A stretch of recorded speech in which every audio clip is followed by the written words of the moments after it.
Hello and welcome to another ATP Geopolitics video with myself, Jonathan MS Pearce. This is a Ukraine War Update Extra video giving you all the extra information and tidbits concerning the war in Ukraine to give you a greater understanding of what's going on. Let's go first to air defense.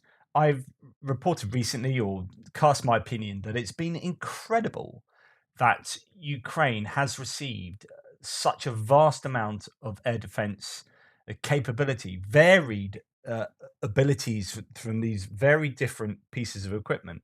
It's a huge variety of them and really very quickly.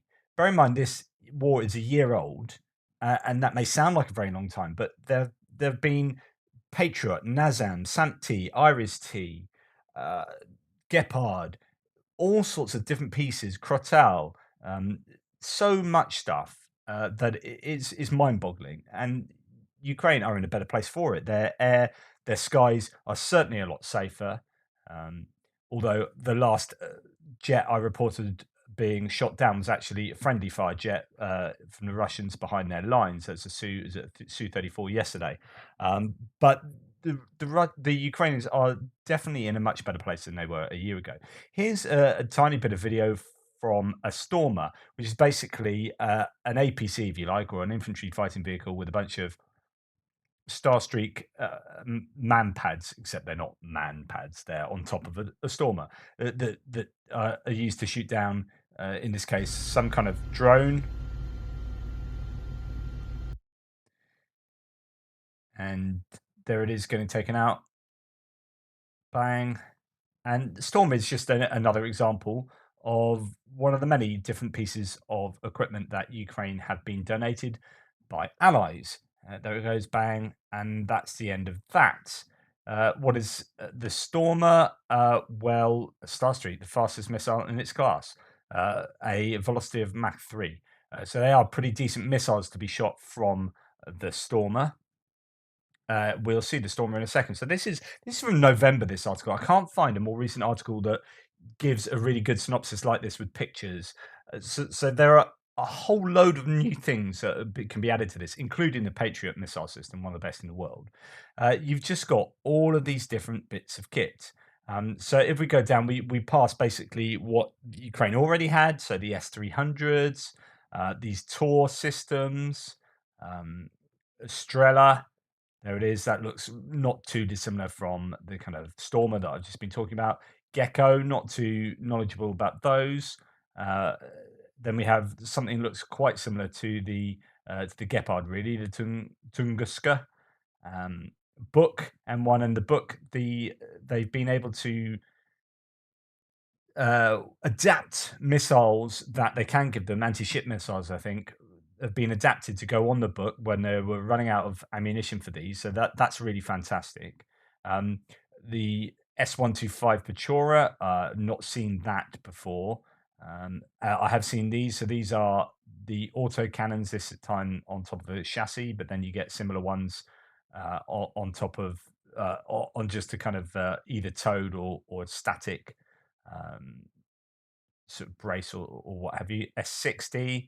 And then we start getting into stuff that's been given from abroad. So this is a Gepard that you've heard a lot about, 25-kilometer radar range, and they can sort of be networked together. And then they just fire a whole bunch of lead into the sky and shoot down primarily drones, but they can. I think there is talk that cruise missile have been taken down by them. S300, this one's been given by Slovakia, but they have received other S300s, I think, from a few places. This is the Stormer that has these, in this case, 8 missiles going to be shot from there. So that looks like it's a Starstreak that generally goes from there. Iris-T and its whole system. I mean, this is a system, a radar system and missile system, missile piece. And then we're coming on to the NASAMS, which is the Norwegian Advanced Surface to Air Missile, or national, depending on whether you get it from Norway or America. It's a joint venture. Aspide and Crotal, that's from France. Hawk, both the US and Spain have given Hawks. Avenger, which is on the top of a Humvee, that fairly similar, I guess, to the tracked version of the Stormer above. Um, it, Finland have given whatever that is an ITK 61 anti-aircraft 23mm gun system, and Zastava from Serbia. And look, that's one of the smallest pieces that I've seen. But then, as I say, there are plenty more that can be added to this. So that's not a complete list. That list is some sort of 4 months out of date, and 4 months is a long time in military aid.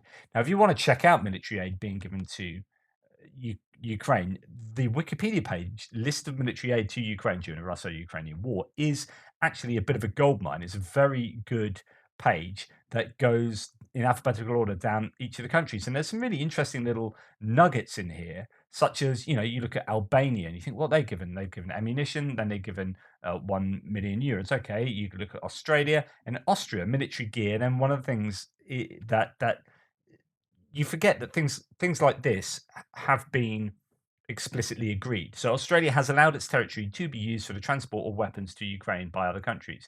Now, given its neutral stance, that is not insignificant. I mean, okay, so they haven't given a whole bunch of equipment they could have done, but they are allowing their country to be used for transport. So that does make things certainly easier. Azerbaijan, Belgium. I know Belgium have just stepped up a little bit recently on what they've given. Bulgaria, Cambodia, stuff like Cambodia and Colombia are interesting. So Cambodia here says on the 16th of January 2023, 15 Ukrainian deminers arrived in Cambodia to receive training on removing landmines. Cambodian demining experts will also travel to Poland to train Ukrainians. Likewise, Colombian defense minister announced that a team of 11 demining engineers will travel to unspecified NATO country to train their Ukrainian counterparts on landmine removal. So you go down this list, and it's a very long list with a lot of countries giving a lot of different things. But I always find it, well, I find it a little bit more interesting to look at what some of the smaller countries from further away have given. Smaller in terms of financial capability and whatnot. I mean, actually, when you look at Germany, they are really stepping up at the moment, and much like with Britain, it's you have stuff that's being given from stocks from within the country and stuff being purchased. Uh, in this case, is purchased by Ukraine. With Britain, you get a lot of stuff that Britain is just purchasing from around the world. It'll be the same with a lot of countries who don't necessarily have everything in their stocks, but they want to help and want to give things. And it might be that countries at the other side of the world have them. Take for example, Pakistan. So it gets a little bit confusing because on the one hand, it might be. So let's go and have a look at Pakistan. Actually, sorry, I'm flicking around all over the shop here. Uh, so if we go to Pakistan there, eh, on the one hand, that's provided by Pakistan, but I don't know how. On the other hand, it might well be bought by, say, the UK. So the question is, where do you log those statistics? And I don't know. I'd have to look into the methodology here, but you do get that thing where you almost want to congratulate one country, but actually, so say Greece recently giving a bunch of BMPs, you think, well done for giving them a bunch of BMPs. Well, they're only doing that because they're getting backfilled from, much newer equipment from elsewhere. So it's Marder in that case from Germany. But so it's like, well done. Actually, this is in your best own self interest, isn't it? So I don't know. You're always going to have issues like that. So anyway, moving on. This is giving a bit of a corrective, possibly, to the narrative that the Russians are all terribly trained and have very poor equipment, etc., etc., etc. And the mobilizers sent to the front line straight away without the requisite training. But actually, there have been lots of rumors of this happening, not on a widespread basis, I don't think, but certainly in Ukraine. So here is a personal account on Censor.net of someone. I can't verify this at all, but a Ukrainian claiming that they've been Danilo Butenko, saying he was sent to the front lines with very little training, and is pretty damning of the leadership involved in that, uh, or the command. And yeah, it is worth remembering that sometimes, especially with myself, where I have my biases and whatever, but and presenting information that we want to hear and that it's positive for Ukraine, but there's also a lot of data to suggest it's not all singing and all dancing behind the lines and at the front lines for the Ukrainians, of course. And they have many challenges, and they are doing things incorrectly sometimes, and some of their command make bad decisions. And there have been instances of forced mobilization that appear to be, well, effectively unnecessary, and then provide, bad optics for Ukraine. So it's always worth remembering that, Ukraine have their issues too. Um, Now, when it comes to, shall I do this next? Yeah, let's do this next. Bit of a change of subject. This is, and this is actually going back to Jeffrey Sonnenfeld. I showed you some excellent, some excerpts from an excellent interview where he was interviewed on DW, talking about how Russian the Russian economy is screwed, and it's more screwed than you think, because most people, and that includes mainstream media, are sucking in the Russian narrative that the Russians are providing themselves. So the figures about the Russian economy are, GDP is this, exports are this, or whatever.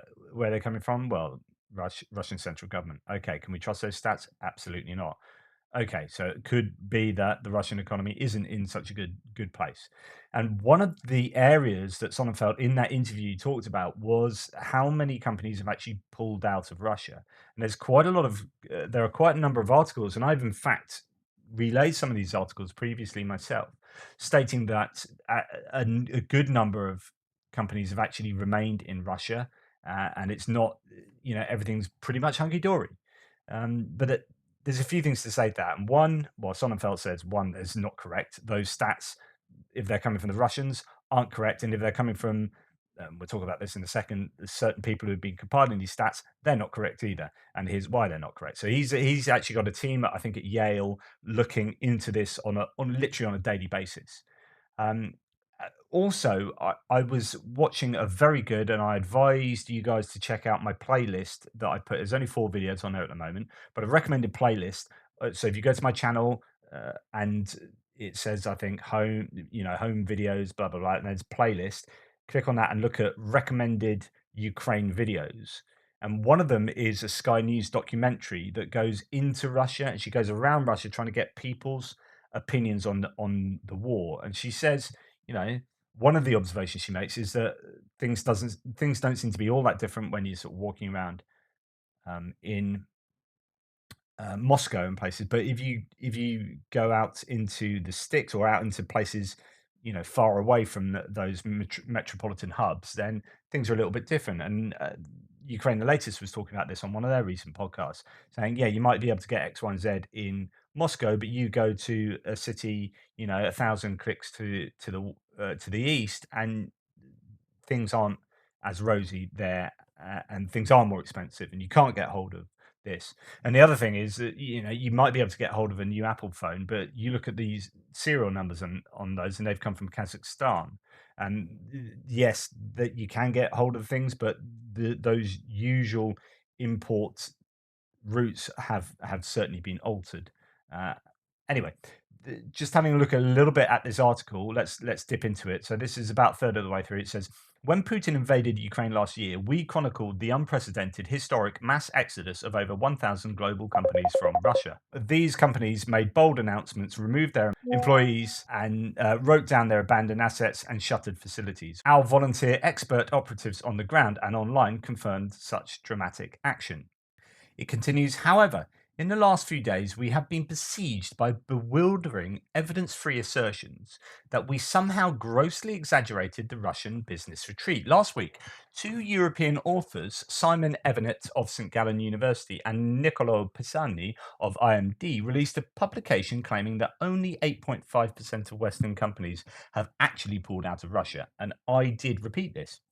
This study was published without supporting evidence on the non-peer reviewed open submission platform SSRN. So just to let you know what that means, in peer review in academia, what you do is if you write a piece for an academic journal, usually the journal will stipulate it needs to be peer reviewed. So you send it out to a bunch of people who have expertise in that area, and they read it through and cast their opinions on it, and request that things get changed, or if it's fine, don't get changed, or whatever. And so it gets kind of like almost group edited by a bunch of people who will say either it does stand up and it doesn't stand up, and if it doesn't pass a peer review, then it will get rejected by the journal, and then you've got to sort of change it around and then send it back. But if you have open submission platforms, it sounds great because it's all open and hey, open source and all that. That's fantastic. But actually, it's not going through that peer review process. And so people can put stuff out there without it being vetted by academics who are experts in that area. And it bypasses the peer review, and you're sending it out there. And it seems like it's an academic publication, uh, but actually, it's not necessarily of that quality. And you need to be warned. And here's a great example of how something bypassing a peer review process means that people get very poor quality conclusions, and then they write newspaper articles on the back of that, and then I disseminate those newspaper articles with you, and it becomes a problem. So the headline was immediately uncritically picked up by the reporters, who rushed to publish stories that parrot the same cynical talking points as the researchers, buttressed by a suspicious number of tweets and other social media posts from shell accounts bearing an uncanny resemblance to disinformation bots. We were besieged by international messages angrily accusing us of inventing the Russian business retreat. So they had said there's a big business retreat. This information came out saying no, there hasn't been, and then everyone accuses the original people, these guys, of making stuff up. But all these journalists and critics missed an inconvenient truth. The research, scare quotes, the research claiming only 8.5% of Western companies had actually pulled out of Russia was based on false data, as the academics' own files blatantly reveal. What stands out is that this is not a list of 1,404 Western companies, as they claim, but is a list of hundreds of people, individual people, many of whom are Russian oligarch cronies of Putin, and hundreds of Russian companies, as evidenced here. This blatant data fabrication, and there are things that are hyperlinked in this, but lots of hyperlinks in this article. This blatant data fabrication is obvious the minute anyone opens the data file, most egregiously from lines 737 to 947 of tab 3. Here are some select examples of Russian individuals who were conflated with, quote, Western companies. And then Sonnenfeld here and the authors go on to give a bunch of examples of how people were who are still working in Russia, but these are people and not companies. An example, line 871 of tab 3, Mr. Oleg Karuk runs one of the largest internet businesses in Russia, Leomax, which includes both of the Russian subsidiaries listed as Western multinationals, Internet Technologies and Domashny. So, of course, he's a Russian guy, and he's in charge of two Russian companies. So the fact that they are still operating in Russia is not evidence that Western companies are staying in Russia. Um, line 883 of tab 3, Mr. Petr Fedorov runs Stolitsa Diamond, a diamond company based in Russia, so on and so forth. And then it goes on to another section here. It says even the genuine companies, companies scare quotes, listed are problematic, since many appear to be Russian companies and not Western companies. So the first part is that it's people being listed, right? Of all these entities, these are just literally people. Uh, uh, and then the second part is when the companies are listed, many of them seem to be Russian companies anyway. Um, some examples of many. So line 1396 is Yandex, which is Russia's Google. Of course, Yandex is still working in Russia. It's Russia's answer to Google. I mean, it's ridiculous. Line 1390 is X5, which is Russia's Walmart. Line 657 is LSS Skya, which is St. Petersburg-based developer, so on and so forth, and it gives a bunch of examples. This is not to mention the hundreds of irrelevant entries and oddities in their dataset. For example, inexplicably, lines 1096, 1097, and 172 are the names of countries, Italy, Australia, and Germany, respectively, and duplicate entries. For example, Merck appears multiple times in tab 3. So just they're like triple counting companies, or including like entire countries, as like an example of how companies haven't pulled out of Russia. Worse yet, of the approximately 500 genuine bona fide Western multinational companies on their list, far more companies from their list exited Russia than the 120 they identified. For example, AB InBev Amcor, A6, Baker Hughes, Booking Holdings, Colliers, Commerce SA, blah, blah, blah, blah, are a few of the many Western companies on the list that are not credited for having fully exited Russia already. And it concludes effectively. I mean, this is really the conclusion. It does go on. In short, two writers drew up a list padded with hundreds of Russian oligarchs and Russian businesses and discovered, surprise, that Russian businesses continue to do business in Russia. Then passed it off as, quote, Western multinational companies remain in Russia to unsuspecting journalists and clickbait seeking outlets. Now, I'm not clickbait, but I obviously will look at major publications who are producing reports saying things like, "Oh, not as many Western companies have pulled out as Russia would initially thought." I would, of course, like disseminate that because you assume that in some of these reputable journalistic centres that they will be doing the requisite fact checking, but that's not necessarily the case. And I mean, the problem is relying on an open source piece of, I guess, pseudo academia as your main source of information. So there you go. I think that is worth considering, and it's not as bad as some cynics have suggested. That indeed, Western companies might well have pulled out in a greater number than at least that report is claiming.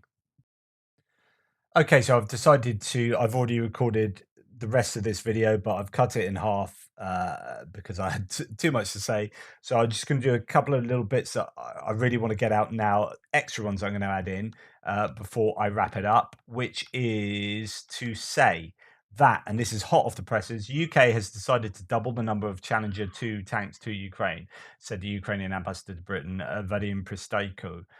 14 tanks were promised to us, and as a result of the visit of President Zelensky, it was agreed that this number would double.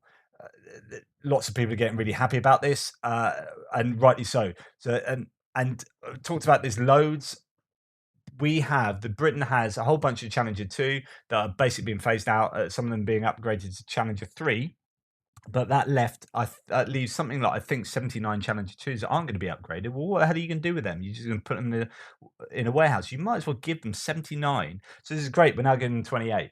We're getting there, and doubling the training, I believe, as well. So this is fantastic.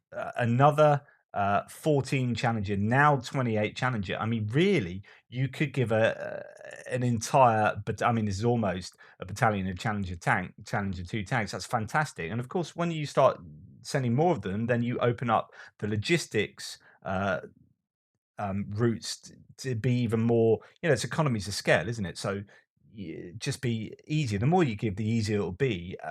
And you might need to kick into making replacement pieces for this and start, getting those cogs moving. But I think that's just fantastic news. Really, really is very good.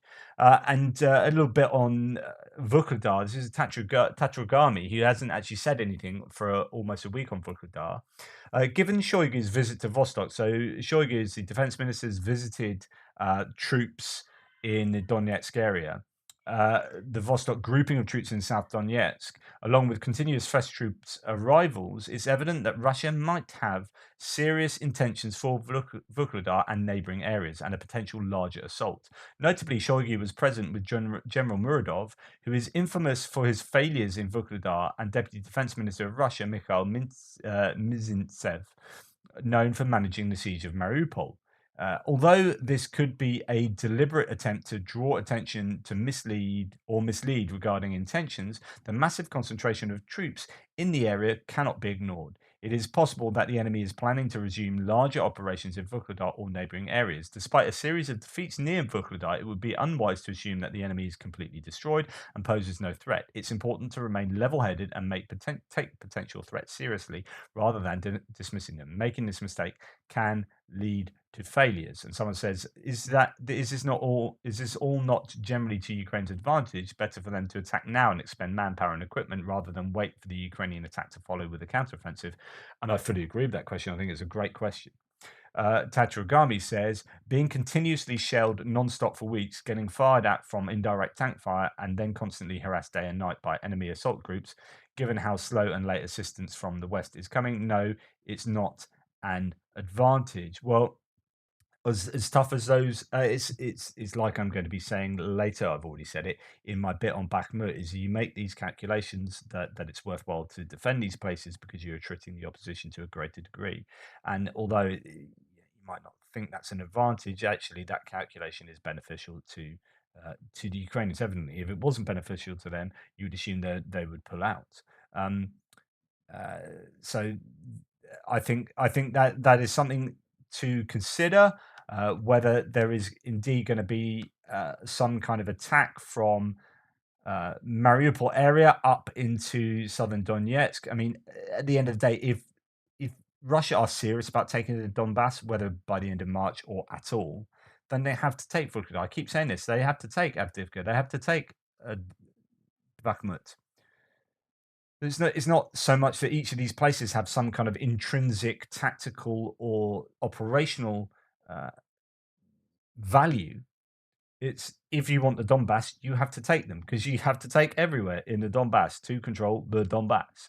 So they have to attack somewhere. I mean, if they're serious about this, which of course they are, uh, they their offensives need to take Donbass. That's a minimum requirement for the Russians, in my opinion, in Ukraine.